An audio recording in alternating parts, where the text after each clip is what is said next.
শেষ বাঁশির আগেই কেঁদে উঠেছিল হৃদয়। প্রিমিয়ার লিগে ফেরার স্বপ্ন যেন ভেঙে একেবারেই খান খান। নিজের কষ্ট চাপা রাখতে পারেননি ইংল্যান্ডের হয়ে খেলতে যাওয়া বাঙালি মিডফিল্ডার হামজা চৌধুরী। সোজা সোশ্যাল মিডিয়ায় জানালেন এমন বিদায় তার প্রাপ্য ছিল না। শেফিল্ড ইউনাইটেডের হয়ে মৌসুম জুড়ে হামজার পারফরম্যান্স ছিল দুর্দান্ত।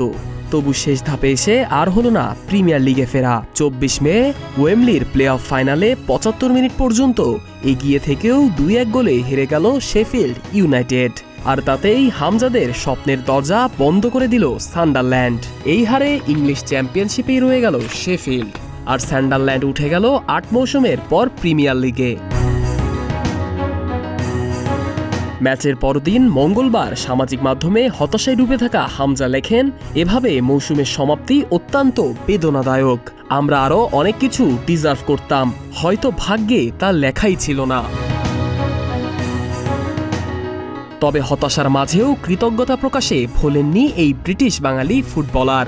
শেফিল্ড ইউনাইটেডের কোচ, সতীর্থ আর ভক্তদের ধন্যবাদ জানিয়ে হামজা বলেন, এই ক্লাবের হয়ে খেলতে পারাটা আমার জীবনের অন্যতম সম্মান। সবশেষে তিনি বলেন, এই ক্লাবের ঐতিহ্য আর সমর্থকদের প্রতি আমার ভালোবাসা চিরকাল অটুট থাকবে। সাদমান, প্রতিদিনের বাংলাদেশ।